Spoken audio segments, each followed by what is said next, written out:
What's up, everybody? This is Justin Welsh, and you are listening to SaasHoles. See you inside. Welcome to SaasHoles, a show dedicated to issues within the software as a service industry. We are revenue ops with a edge. Thank you. Carney, you got no edge? Edge. Jamie, Jason, KG, and myself, Pete, have a combined 100 years of making interesting decisions. Please subscribe to our weekly newsletter. Today, our guest is Justin Welsh. Over the last decade, he's helped build two 50 million plus ARR companies, teams of over 150 people, and raised over 300 million in venture capital. That's good eating. Then in 2019, he burned out. Toasty. So he walked away from a high-paying executive job at a high-growth startup in Los Angeles to work for himself. He wanted to completely redesign his life with more intention. But before we get to Justin, this episode is brought to you by NeuroNoodle. Hey, parents of athletes, get a doodle their noodle, which is a brain map. After the season, before the season, during the season, got to have a baseline to compare it to. You get a physical every year, right? Well, get a brain checkup now. Schedule an appointment now at neuronoodle.com. KG. Yes, Pete. Karnak. What? My friend David lost his ID. Now he's just Dav. Leave us some comments on our blog at SaasHoles.net. KG, you got any shout outs? Yes, I got shout outs. The dad jokes, though. I love I'm reading them in the show notes, and they're funny every single time. Good work, Pete. I got some happy birthdays here. So happy birthday to Gary Carlson, formerly of ZipRecruiter, and Alan Jones, formerly of ZipRecruiter, CEO currently of Bambi in Los Angeles. Happy birthday, AJ. And happy birthday to Matt Gustin, formerly of business.com. Gosh, back in 2001 to 2010. And happy birthday today to Brooke Gollenbeck, who's currently at Rippling and formerly at ZipRecruiter. Here's a fun fact for you. Brooke Gollenbeck owns the record for the top two biggest sales in all of Rippling's history. That is one badass saleswoman right there. I'm a big fan of Brooke Gollenbeck, and that's it. Ryan Kubaki, I want to give him a shout out. He's the CEO of Eris Prism. He just became the CEO there, so I want to give him a shout out. Good friend of mine. Another guy, Steven Siegel, but I like to call him Steven Seagal. He is above the law. He just started a new job over at Live Person. I believe he was in your world at one time, Pete. Is that right? Rings a bell. I probably canned him. He would book meetings with me, and I'm always like, I need to meet with you. And then Mike Dutter, he's 3 years at Oracle. Those are the three I'm giving shout outs to today. Way to go, Dutter. Hey, Mike Taylor, MBA, PMP for 4 years at Click Dimensions, PMP. I wonder if that's international. Would that be pimp? Scott Ang, starting a new position as VP Operations at Nurture Life. Carney, you got any shout outs for yourself? I thought we already did it, but yeah, I'm taking a new job at People AI, VP of Revenue Operations, Field Strategy. Congratulations. Yeah, it's a good one. It's a company I was targeting, and we made it happen. What's this title again? Let me write this down. VP of what? VP of Revenue Operations, Field Strategy. So I'm out there working with all the Rev Ops people. Awesome. And how do you work with People AI? Nice work. All right. Congratulations, Jamie. About time. So KG, how do you know Justin? How did you guys get together? I heard KD was involved. The KD, Kevin Dorsey. So here's the funny story. By the way, when you say KD, it's Kevin Durant. So he can't go as KD. He owns those two letters. I don't know. Justin, you know KD. KD owns KD. KD's been doing this thing longer than Kevin Durant has. I think you're right. All right. So here's the fun fact, Pete. This is literally the first time that Justin Welsh and I have actually seen each other face to face and spoken on any sort of form other than electronic mail of some kind. But I tell you what, I have watched Justin from afar. He's a Santa Monica executive, used to be with Patient Pop way back in the day, and they were literally blocks away from the headquarters of ZipRecruiter, and just watched the kinds of things that he did. And then, of course, more importantly, other people talked very highly about Justin and the things that he accomplished. The founders of Patient Pop, Kevin Dorsey, our friend KD, spoke very highly of him, as well as a bunch of others. And so I've been tracking him down for quite some time. And honestly, the decision that he made pre-COVID, well before COVID, is one of the things I respect the most about Justin. And I hope that and know that we will be talking about that further today. Justin, thanks so much for coming on the show. Nice to meet you, man. Yeah, it's great to be here. Thanks for having me. I'm intentionally not the easiest guy to track down, but here we are, all four of us. So I'm excited to do the show, and KD speaks highly of y'all. So excited to chat. I'm really intrigued by that part in your profile that we talked about. So you were an executive. Mm-hmm. At a high pain where you were burnout. So could you just go through that? I mean, that's going to be a huge topic, but there's a lot of people suffering, especially today. Yeah. And neurofeedback is a great way at NeuroNoodle, but mental health is a huge component today. I'm sure there's so many people dealing with burnout. I was one of those, by the way. I chose a different path, but go through that process if you could, on how you just sort of got up, walked away, and started over, right? Yeah, sort of, right? I think there's probably some nuance there that's important, but it goes back to 2009. I had been in sales for 7 years. I was 28 years old, and I was really terrible at it. I was never very good at the first 3 or 4 companies that I was at. I got fired 3 times really quickly. And I broke into technology in 2009 by kind of putting a fabricated resume on Monster, to be honest, right? And got a call from a really, really small tech company. They had about 9 people. And this will help provide some context for the burnout. But got hired at a company called ZocDoc, spent 5 years there. I was the 10th employee. I got promoted a bunch of times. And they were very notorious for the work ethic there. You worked hard. You worked 100-hour weeks. People were getting fired left and right. It was difficult. And so I did that for 5 years and survived. And then surviving that, I parlayed that into an executive role at 33. And then I spent 5 years growing Patient Pop. And I looked at myself as a stretch hire, guy who gets it to 1 million, 2 million, 3 million. They come in, hire someone who's done it before, and away I go. But I got lucky. I got to about 51 million in 4.5 years. And burnout started to happen not because of hard work. I think burnout is attributed to hard work. I think that's false. I think that burnout is generally related to lack of control. I can work hard all day. I still do. I work, 15-hour days every day for myself because I like to work, but I like control. And as the company got bigger, as my team got bigger, as the revenue milestones got larger, I started to try and find control in other ways by micromanaging, getting in the weeds, doing a lot of the things that we all do when we can't figure out the solution to our problems. And so I gained 40 pounds. I was drinking way too much. I was eating way too much. I was sleeping way too little. And in December of 18, I had a really massive panic attack. Like my wife had to call 911, EMTs had to come out, all that, thought I was dying. It was the weird, strangest thing that had ever happened to me.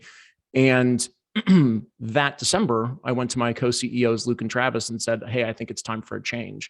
They asked me to stay through July. I ended up staying through August. And that first 8 months of 2019 is when I figured out, hey, if I'm going to go out on my own and do something different, I better have a strategy. So I created that strategy over those 8 months. And on August 1st of 2019, I walked away from the job. I think there's different ways you can suffer through burnout. And I think you're right. Control is probably one of them. Another one is just feeling like you're not getting what you're worth and working way too much. And there's no reward in that. A lot of companies out there, and these are for the newer listeners out there. Certain companies are going to work you until you scream, I can't do it anymore. Right. And usually the most valuable person in the entire company is overworked. because everyone wants to work with that person. They're spread way too thin. And the best thing you can do is be vocal about that with your person. Otherwise, you're going to deal with burnout. But I think walking away and just sort of saying, hey, I need an 8-month hiatus. I was just talking to another guy the other day who said, yeah, he did the same thing. He walked away and went skiing for a year with his wife. He goes, we lived like skiers. And he goes, it allowed me to reset my life. We could barely afford anything. We were all our money. We were broke, but it was the best year of our lives together because it allowed us to reset. And so I think I got to give you kudos for that. Now looking back, hindsight's 2020, that were sort of great indicators that burnout was there. And maybe you didn't know it until you had the panic attack, but I don't think everyone's going to have severe panic attacks. Yeah. When they're living in burnout. Yeah. I think some indicators for me were like very stacked to-do lists. Like I couldn't work through a to-do list. Everything was urgent and important all the time because I was unable to get through certain things that were truly urgent and important to get to the next one. And they just stacked and stacked and stacked. And pretty soon you're looking and you're like, I've got 7 major projects. I can't outsource or delegate effectively. I can't figure out how to solve these problems. And I think the problem in sales leadership, specifically in sales, it's a very ego-driven world.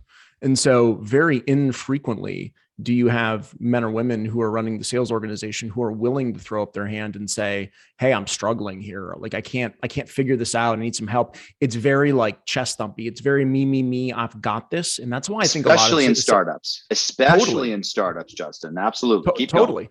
Going. And I think because a lot of sales leaders are uncomfortable doing that, then they burn to a crisp and they get fired. Right. And so like, I'm a big narrative guy. I like to control my own narrative. When I'm going to break from a company, I want that narrative to be clean and crisp. And so rather than burning myself to a crisp and going down, and getting fired, I wanted to take control and be proactive. And so that's what I did. I went to my CEOs first and said, hey, this is happening. Let's figure out an exit strategy so that when we break, number one, I can get my break. Number two, you guys have tons of heads up because I respect you and I love this business. And number three, we keep a cordial relationship for the rest of our lives, which is actually how I ended up going back to Patient Pop for a second stint as their interim chief revenue officer in 2020. If you were to wind the clock back, what would you do differently? Because you went to the CEO, and I know those guys. I actually interviewed for that CRO job, and man, they spoke so highly of you, by the way. Thank you. Of course. And but you don't want to get to that point where there's a panic attack. And so as a leader, if you were to wind the clock back, what are like 3 things that you would do differently to avoid getting to the panic attack and then the inevitable discussion of, no, let's part ways as friends? Yeah, I would have spoken up probably 18 to 24 months prior, a little louder than I did about some very specific roles that are required to build an effective business past 50 million in recurring. And now as companies are making more money and valuations are getting higher, maybe it's 100 million. But, listening to what Jamie's going into revenue operations, this was a gap for us. We had a very small rev ops or sales ops program. Sales enablement was a gap for us. We had a one person show in the enablement department at 150 sales employees. It was way too thin. I think getting a coach would have been really helpful for me early on. I think if I rewind back to being 35, I'm 40 now. I probably had some of that ego thing going on where it's like, I don't need help. I know what I'm doing. I don't need a coach, right?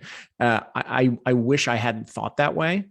So those are some things that I would have done differently. I would have gotten a coach to help me see around some corners, and I would have started to build the infrastructure of my business, not just thinking about AE, SDR, money makers, right? Think about the infrastructure that needs to be in place.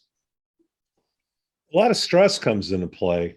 My definition of stress is your actions don't match your goals or values, right? And that's kind of where you get at a crossroads. What either you're doing busy work to fill up time, or you're drinking to take up time to do something else because what you're doing isn't matching your goals or values. That's where the vision board comes in, you know, the old school pictures. You have to be constantly reminded why you're there. And when that gets lost, then you just feel like you're running in place and you don't have control over the situation, and then blah, right? I think to piggyback off of that, Pete, fire drills, right? Fire drills happen at every company, especially in startups. But when the fire drill has a desperate feel to it, it's not healthy, right? It's just not healthy. And you got to sort of discern and look back. When you just did a fire drill, was that a desperate fire drill? And if so, how do I avoid that moving forward? And if it continues at this company, how do I get out of that company? Well, there's only so many fire drills you can do before, you know, it's crying wolf. Nobody believes you, because at a small place, you know, there isn't anybody else. It's just you, right? And you have to know how to value your time in order to show that, you know, you do need help, because one person can't do it all. Look, I mean, maybe you can run a team of 10 tops, but then if you're going to have such control, getting past 10 is really, really tough. And, you know, 50 million seems to be like a number that I can think of that you get stuck at. If you don't have help at the next level, it's hard to get past that. So I totally get it. Yeah. And I think one other thing that's probably important is just enjoyment. And the truth of the matter, and I'll say this out loud for anyone to hear, and I don't care how it hinders future job prospects should I ever decide to go back to work for someone else. But I don't like that stage of the business. I'm not interested in it. Like, I don't care about making levers 1% and 2% better to grow to 100 or 150 or 250. By the way, that doesn't mean that that's not awesome for someone else. It's great for other people who love that. I love growth. I love growth stage. Give me 1 to 10 million, and I'm happy, right? And I'd rather go company to company, getting them to 10 or 20 million. That's just enjoyable to me. So it was a factor of like stress and pressure, much of which was brought on by myself and not necessarily the situation. And it's also just lacking in the enjoyment. Yeah, no doubt. Well, you've really turned. I couldn't agree with you more, by the way. Like those big, hairy problems at the early stages. I you know, frankly, somebody said to me one time, Justin, man, you know, it must be so much fun over at ZipRecruiter, like the ride that you've had. And I said, fun? Fuck that. Like, golf is fun. Like, I love playing golf. I love playing with my kids and playing video games and stuff like that. What we're doing is really hard, but it's the accomplishment that switches me on. I wouldn't go so far as to say that it was fun. It's the accomplishment of, you know, breaking 4-minute mile and like, you know, jumping to a new height and that accomplishment. But that's hard to do that. It's like, man, when you're about to puke running the 4th lap of a 4-minute mile, it's like, man, this is so much fun. No, God, no, it's not fun. So amen, Justin. Like that is the accomplishment is fantastic. It would make me puke to go to a company to say, hey, your goal this year is to grow by 3%. Like, that would make me sick. But you really have turned the corner, and you posted on Twitter recently. So I'm not, I love to just state this outright. You wrote that your business recently crossed $1.3 million in revenue. So you went from panic attack, I must be dying, to 8-month transition to doing your own thing. And now your business is doing $1.3 million in revenue, or at least one of your businesses is doing $1.3 million in revenue. How tell us about that journey. How did you get to that point? That's absolutely amazing. Yeah, it's a really interesting journey, and it involves actually Kevin Dorsey, who we were talking about a little earlier. When I told my co-CEOs that I was going to be leaving my role, I did that in January or late December. I can't quite remember. And they asked me to stay till July. It ended up being August. So from January 1st to August 1st of 2019, I decided that I needed to get attention. I wanted attention. I didn't really care what kind. I just wanted people to know my name, know my face, know my brand. I wanted people to see me everywhere. And so I started writing content on LinkedIn. A lot of people choose Twitter to be creators. Back in 2019, KD had started writing and he was getting kind of popular. And I was like, oh, I'll do what Kevin Dorsey's doing and start writing. And so I started writing, and I was writing about what I knew, how to build SaaS sales organizations. and reading books on how to build my character and how to be polarizing and compelling and gain interest and all those different things. And it started to work. And I grew from a couple thousand connections to maybe 21 or 25,000 connections. And my goal was to use this to build a consulting business. And so when I announced on August 1st that I was leaving, I had all these founders that were really reading my stuff and interested in bringing me on as a consultant. So my first business was your traditional consulting business. And I kept growing, building, writing, consulting. And I sat down with KD one day over lunch and I said, I want to add a second revenue stream. I think I'm going to build a course. This is only courses were just starting to hit the market, and you're seeing some folks. So I'm going to build a sales course for sales founders or for SaaS founders. And he's like, everyone's building a sales course. Why don't you teach people how you use LinkedIn? I was like, oh, that's interesting. So I went back through my DMs. And yeah, there were some questions. There was like, hey, how do you build an SDR program, inbound marketing, all this stuff. But most of the questions were like, how are you writing copy? How are you growing so fast? Why do you get so much engagement? What are you doing on the platform that I'm not doing? I'm writing things and getting crickets. And I was like, this is really interesting. So I decided to create a course on LinkedIn. And I was like, I don't want to be a LinkedIn guy. That's not what I want to be. But I made it in 20 hours. I put it for $50 and I sold $75,000 worth of it.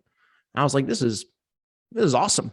So then I added LinkedIn coaching to my revenue stream and started charging a lot of money for that. And then I rebuilt the course and I charged 3x for it, $150. That course was done $300,000 in 4 months. Then I built a private community. I'm like, did you like the course? You should come into my community where we talk best practices, strategy. So suddenly I've got an 11 or 12K MRR business, as a community. So now I've pivoted away from consulting and I do straight advising for cash, no equity. I've got two or three digital products I sell. I've got a paid community and I've got a coaching program. And together throughout those 4 revenue streams, I work about 75% of what I used to work. And I actually, from a revenue and income perspective, make more than I did as an executive. That's amazing. I mean, that kudos to you. If we have Pete, you should put in a round of applause right now. So imagine there is one, but that's actually a great story. I know there's a lot of people out there that, including my wife, have talked about something like that, but I think it's absolutely amazing. So the question I have for you is like being a creator, you're in the creator economy.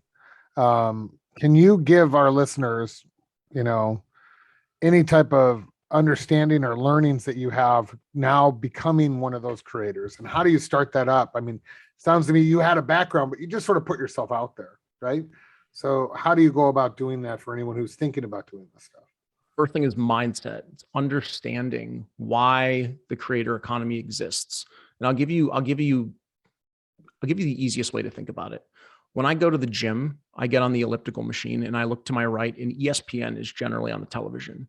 And on the television are 2 guys who have never played basketball having an argument about who's the greater all-time player, Kobe or LeBron.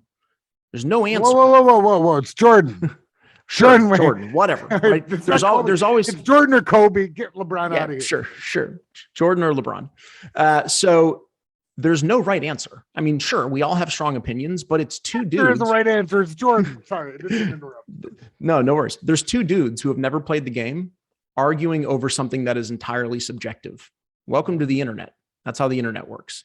It's a bunch of people who have arguments about things that are completely subjective. Like, it doesn't matter what the 2 guys on television say. That has no impact on my life or no impact on anyone else's life. But suddenly Twitter, LinkedIn, YouTube, Instagram, TikTok have given people like us the ability to go out and create content like the content I just described for a massive audience of 4.6 billion people who have internet connections. That's wild. So you can be a sportscaster, you can be a DJ, you can create music, you can host a podcast like you guys are doing. And there is no boundary to how far your message can go. And so I started to think about that. And I thought, okay, if I have a product that costs $150, what percentage of 4.6 billion people do I need to reach each year to make $1 million? It's very, very, very, very, very minuscule. And when I realized that, I thought to myself, okay, knowing that these channels exist, I don't think I'll ever depend on one company to pay me my paycheck.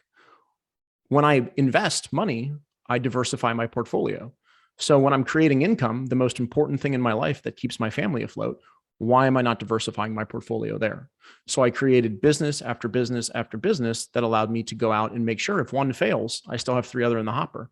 And in 2022, I'm going to continue to add revenue streams so that I can diversify even further. Would you, I'm going to play with you for a second. Sure. You said specifically that you do advisory, straight cash, no equity.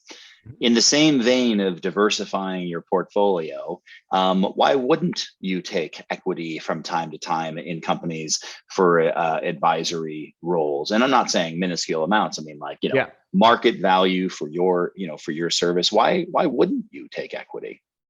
Yeah, right now, a couple different reasons. The first reason is I'm not entirely like money driven. So I'm not looking for a big pop for an advising client. I have equity in companies already that I've been previously worked at.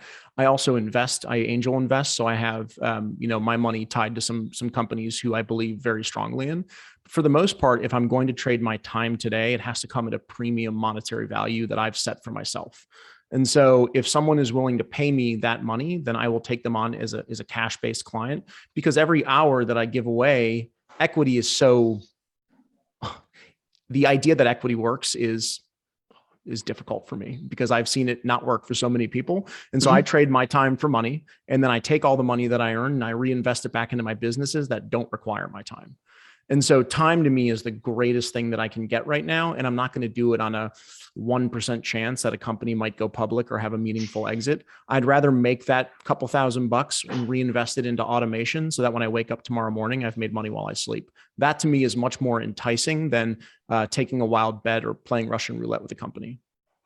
How do you deal with SaaS founders that want to discount your time? I don't. I'm just very straightforward with my pricing. My pricing is super straightforward. I have one package that I offer. Oftentimes people will say it's expensive, and my typical retort to that is I charge on outcomes, not hours. So if I can give you, you can pay me $15,000 and I save you $1 million in 2 years worth of runway because you hired the right sales VP, then it's probably a pretty good ROI. Yeah, exactly. In other words, take it or leave it. I'm worth it. Totally.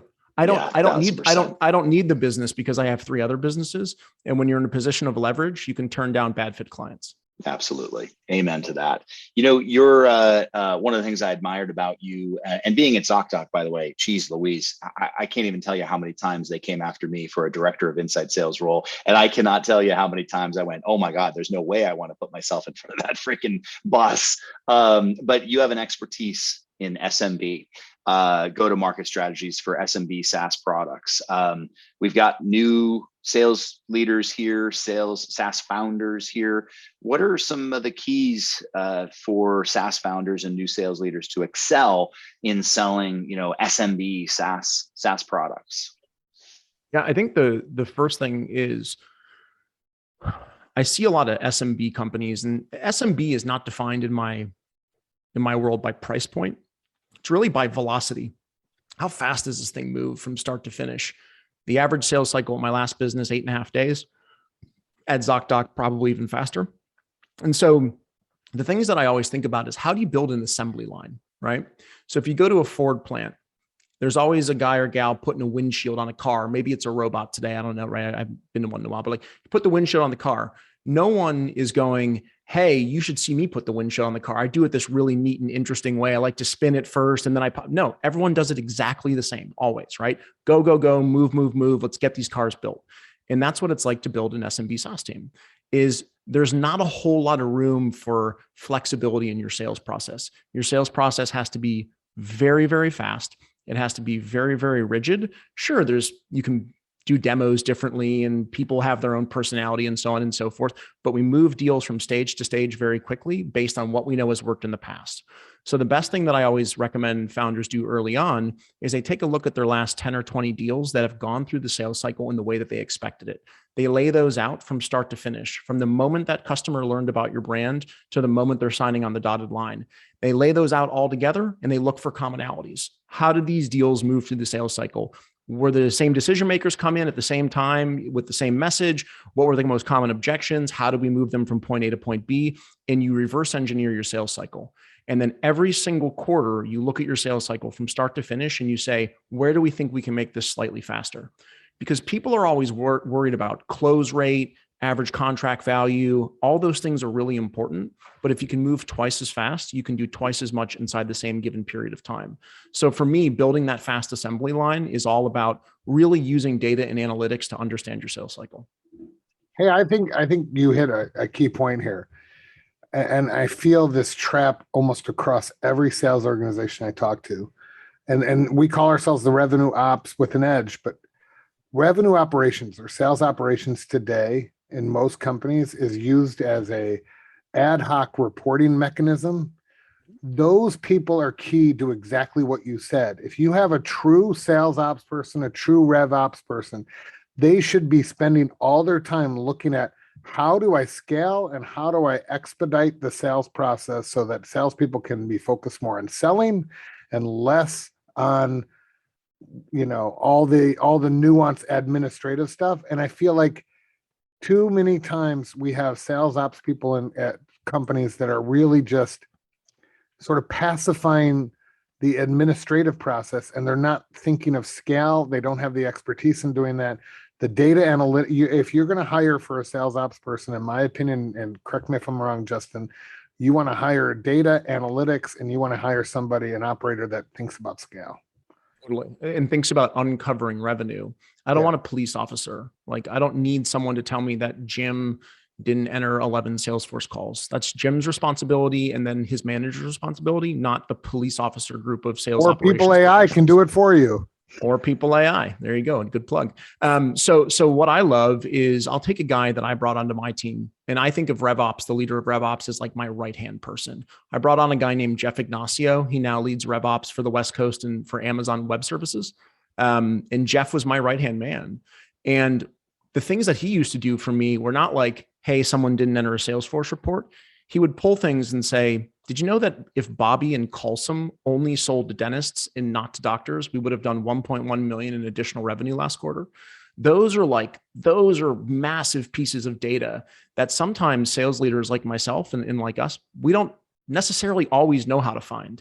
And so having that really good quant person who can dig through the data and uncover that hidden revenue makes my job twice as easy. And so that's how I think about RevOps. Enough policing, right? Give me the revenue uncovering. Oh my God, we're having Jeff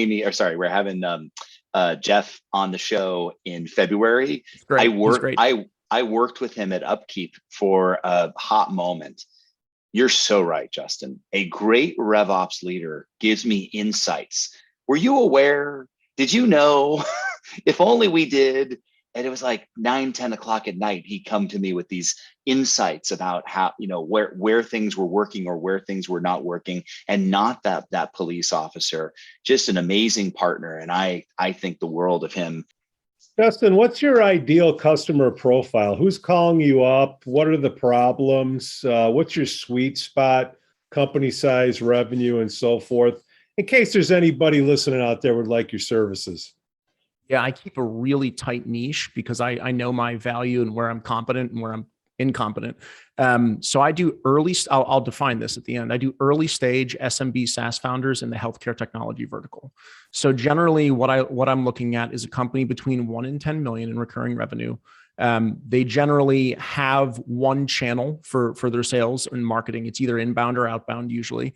They don't know how to build a team to scale up whatever channel they've uncovered. And they're always in the healthcare technology vertical. ACV less than 30K, sales cycle less than 30 days. So that's my mantra. Less than 30K in 30 days. If you're in healthcare, you're the company for me. If you're enterprise or mid-market, I refer that out to people a lot smarter than I am.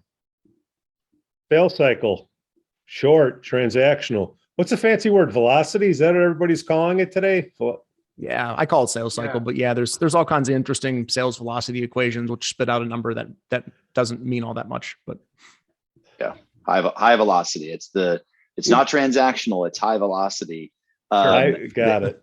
Yeah. By the way, velocity and sales cycle, you don't know it until it's done. It's a historical data point, right? You don't know. Like I hear people all the time saying it's a 90-day sales cycle. Well, you could be at day 89 and it feels like it's day one. You know what I mean? Like you don't know, like, oh, it's 90 days. Tomorrow they're going to sign. It's the stop focusing on the sales cycle and start focusing on the value that you can bring to your customer and the steps that you're taking to get there. And as long as you focus on the next step and not focus on the overall, I think it just helps the sales process in general. Do you agree with that, I agree. Justin? I agree. I agree that by understanding how to give value to your customer, that you generally will likely move the sales cycle more quickly. I do think there's a really good way that you can dive deep into commonalities. That's like a huge thing that I do, which is here are 20 deals. Here's how they behaved. What does an average deal look like that goes through 12 days, 15 days, 8 days, 3 days? And how do we reverse engineer our customer journey, not our seller's journey, but how our customers buy? How do we help our customers move from stage 1 to 2 to 3 to 4 based on all the learnings we've had historically from all of the other customers who have already moved through the sales cycle in a relatively fast fashion? Doesn't mean it's going to work every time, but I care about likelihoods. Just increase the likelihood that it moves faster. Increase the likelihood that it moves faster. Yep. You know, my gut tells me, Justin, that your bullshit meter is extremely high. And when you're doing pipeline reviews with people and founders and sales leaders, that you're very quick to say, that's not a deal because it doesn't meet criteria. And if you're talking about probabilities, then you're likely somebody who is going to be very judicious about how we invest time into a company. If they're at day 89, but they've been blowing smoke up our butts, you're not going to say, well, let's keep doing this, that, and the other. I don't know. You tell me. Yeah, for me, like I try and look at pipeline objectively, right? So there is both a qualitative and quantitative way to look at your pipeline, which is, okay, here are all the general milestones that a buyer goes through before they say, yes, we're ready to buy. Let's look at this deal. Okay, great. We have a total of 8 milestones. We have achieved 7 of those milestones. So objectively, looking at the data, it looks like this deal is going to come through if we get them to milestone 8. That's sort of the objective look. Then you have all the stuff, the qualitative stuff that you have to get from the sales rep. What's your vibe? How do you feel? How are the decision makers talking? Do you sense another competitor? A lot of times managers or leaders throw that stuff away. They're like data driven, right? But not everything works on data. There's always qualitative stuff. There's always a hunch, a gut check. And I think the best leaders use both of those things to understand whether something is real or not. And so that's how I think about it, is really turning over both stones to say, is this deal truly real? The data says it is, but does my salesperson also say it is? How much of a cadence review do you have if it's a 30-day sales cycle compared to some of these longer cycles of these bigger SaaS companies? I mean, we were kind of A/B testing cadences always. So I don't necessarily know at what stage we reviewed or day. Kevin Dorsey was doing most of that stuff, right? So he ran the inside sales program from a whole. I was, for the most part, focused on acquiring new talent. So Katie would probably have a better answer. But I know that we implemented SalesLoft, and that Katie went through a pretty rigorous process with a company called RevShop, who built all of our cadences, and we just ran A/B tests constantly. We were a hypothesis and experiment driven sales organization, which means that every month we were making a new hypothesis. We were trying one new experiment at a time. We understood, what are our fail fast metrics? What makes this succeed?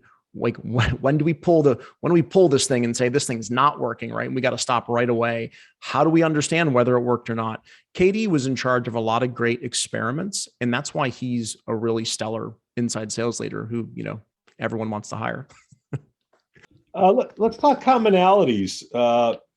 If you're going to look at the top 20 deals, what are the things that you look for to go and find more of them? I mean, is it NAT codes, company size, revenue? What do you look at?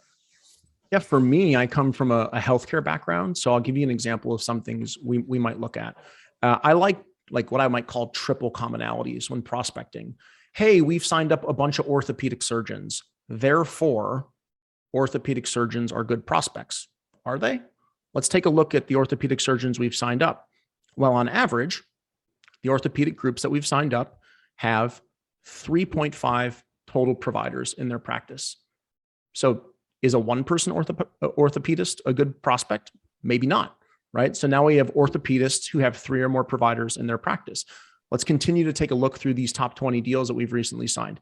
Of these 20, 17 of them are paying for Yelp advertisements. Of these 20, 13 of them are putting their schedule on ZocDoc. Of these 20, 11 of them have claimed their Google My Business profile. Okay, cool. We're starting to get a look at what a real customer looks like, right? And so usually to me, it's the intersection of 3 things, especially in healthcare. What's their specialty? Where are they located? Top 25 MSA, metropolitan statistical area. They spend a lot of money. And are they currently spending money on their practice? If those 3 things are true, they are more likely to hear us pitch our product or service to their practice for purchase. So that's how I think about commonalities, ideal customer profiles, things like that. That's just like a high level, I guess. Dude, love that. Let's shift gears a little bit to your business and side hustles. You have some strong opinions on side hustles. Talk to me, Goose. Yeah, I mean, I think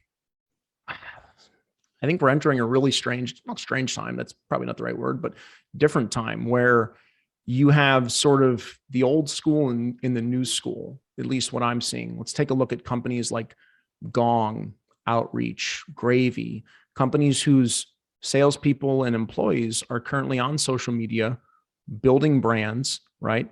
And taking consulting clients. I know those people, right? A lot of them are in my private community. And those companies encourage that because the more front and center their employees are in the B2B world, the more likely those companies are to install Outreach or install Gong.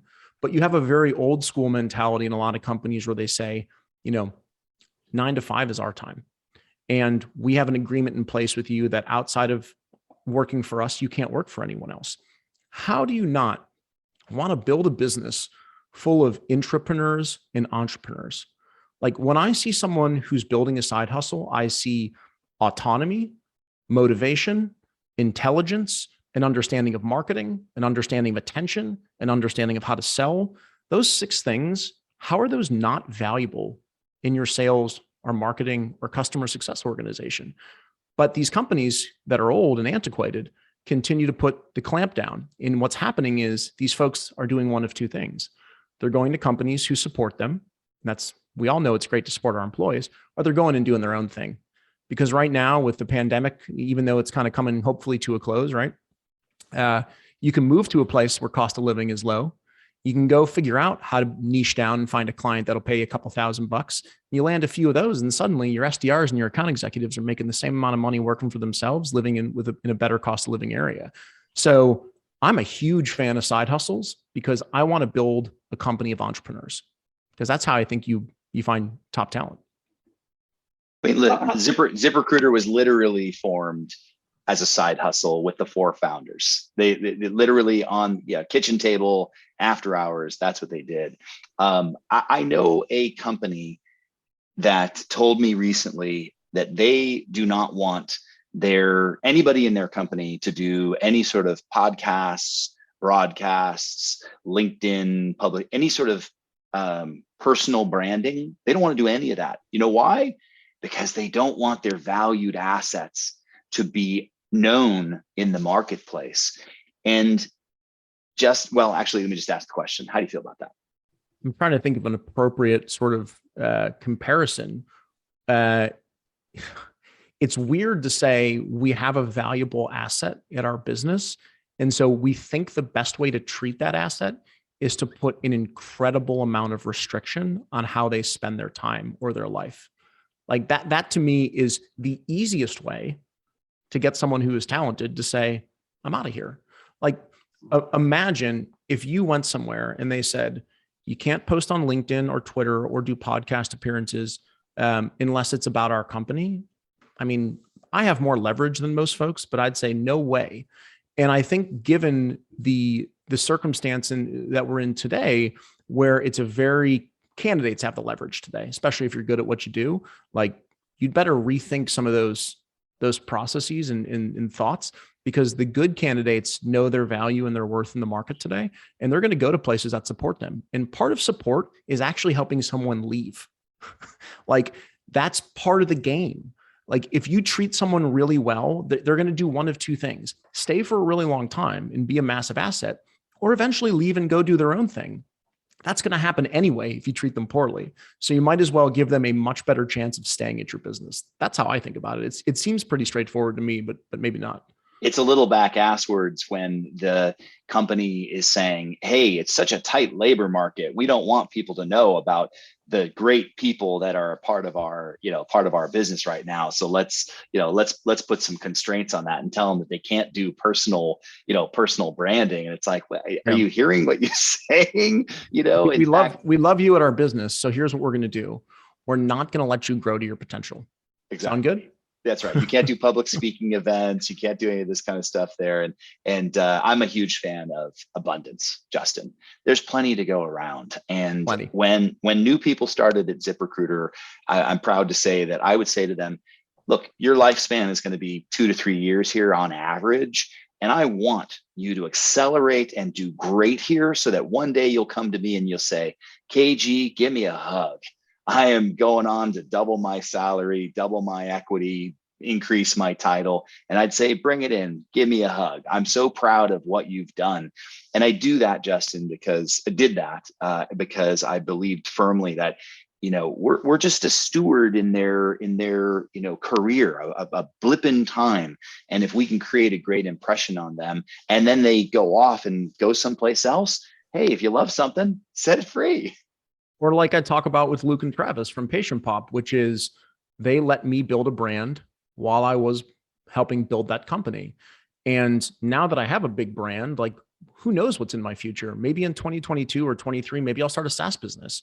You know who will invest in me if I start a SaaS business? Travis and Luke. And why not do that with all your employees? I think back to 2010, my first year at ZocDoc, I started in December of 2009.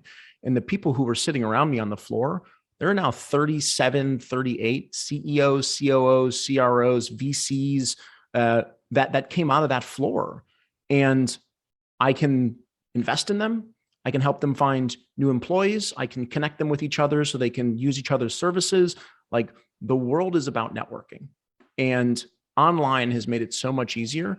And if you throttle someone's ability to network, to me, that is potentially the worst thing that you could do for their personal growth. Justin, for the new leaders, new sales reps, new people in the workforce that are listening to the show, can you give us some quick tips on how to start a side hustle? Maybe 3. Yeah, I'll give you my favorite tips on starting a side hustle. The first thing is to understand, who do you want to spend your time with? Because misery doesn't scale. You can't scale a shitty time. So pick out, like, who do you like to spend time with and what do you like to help them solve, right? That's the number one thing. Pick a niche. I help companies or I help people is not a niche, right? You can't help everyone. If you try and help everybody, you help nobody. So pick a niche of folks that you like to help. Once you've done that, go out and spend some time truly servicing them pro bono. Go out and schedule 10 meetings and say, what's the one challenge that you need help solving? Try and find those commonalities that we talked about again. After 10 or 15 conversations, you're going to say, man, 7 of the people that I talked to all had the exact same problem. Great. That's the problem that you're going to fix moving forward. Okay. So now you go out and you raise your rates a little bit. You build a traditional coaching business, create content online, infotainment. You're either informative or entertaining. And it's always around that very, very specific niche. You can always widen over time.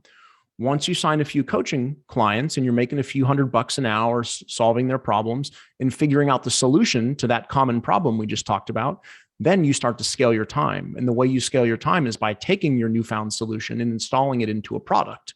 So rather than saying, I'm going to charge $250 an hour to solve this problem, now you can say, go solve the problem on your own for $75. What does that allow you to do? It allows you to 2x your rates. So where you used to charge $250, now you charge $500. Now you've got a service business and a product business.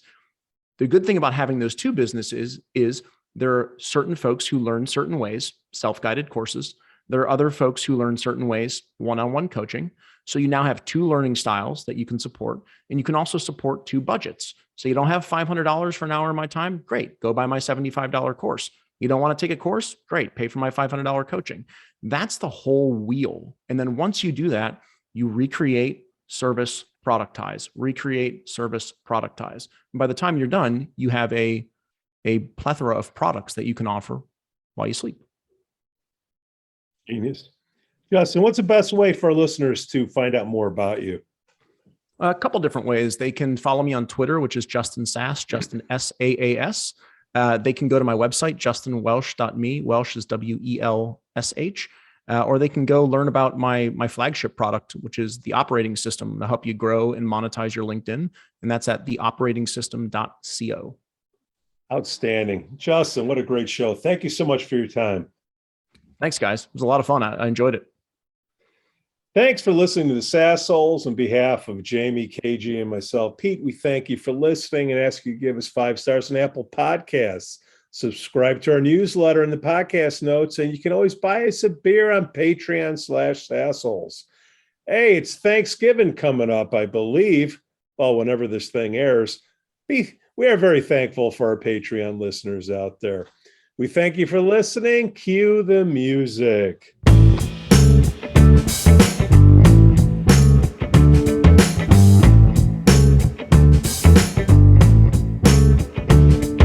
Oh, look who's joining us here. Oh, I just decided to wake up, guys. Oh, glad to have you. Hey, Justin, good to see you. Hey, good to see you too. How are you? I'm wonderful. Jamie, congratulations on your new job, sir. Well, thank you. Can we talk about that at all? Yeah, because by the time this is going to go next Thursday. Yeah. Yeah, I'll be day 2. Oh, perfect. Oh, you better rip that logo off that vest there. Oh, that's hilarious. I get a couple more days of wearing it, I think, right? Yeah, Justin, if you didn't figure it out by the banter already, the inside information here is that Jamie is accepted a new offer at another company, but it appears that he hasn't told his current company. No, I did tell them. They all know. Everyone knows. I just All right. Well, where are you going? People AI. Do you know it at all? I know of it. I don't know it super well, but I know of the name. I'm familiar with it. But what is it? Essentially, it saves sales reps all the time in the world. So it does a connection into their own database or your database. Anyone you talk to, email, Teams, Zoom, it populates that with inside Salesforce, all the activity of the sales rep. And then matches it with whatever level that person is in their titles. And if the title isn't there, it looks into their own database and enriches the data and shows engagement. You could also do what do you call it? Pipeline hierarchy, sort of, instead of you being able to change what stage your pipeline goes into, right? It does like a whole interface inside Salesforce that allows you to say there's certain steps and certain requirements, and then it moves it through. So the only reps that don't like it are the reps that would be that aren't doing the activity, right? Stuck. But every other rep would be like it's easy. It makes their day easier, and then every leader would be able to look at this data and say, you're actually talking to the right people. They're actually more engaged now than they were at the end, as opposed to engaged in the beginning. And it's not like, I always say today's environment in sales rep, it's as if there was, we're playing a basketball game and at halftime, no one's keeping score. At halftime, we just give all the players a sheet of paper and say, tell us what you did. And then, you find out the Lakers are beating the Bulls 182 to 42 at halftime. And LeBron James has 142 points because he self-reported it himself, right? That's what Salesforce is today, and this just sort of does it without you having to lift a finger. Very good. I like it. Jamie, sounds like you know a lot about that company. I bought it. The reason why this happened is they came and pitched it to me, and I said, "Holy shit, where can I sign up?" And I immediately, I went to our CEO at Flexera and said, "We need this today." He agreed when I went through it. I secured the funding for it. I bought it, and then 2 weeks later, they said, "Hey, we like you so much." Jamie, congratulations. Can we use any of this? Yeah, you can use it all. Oh, perfect. Okay.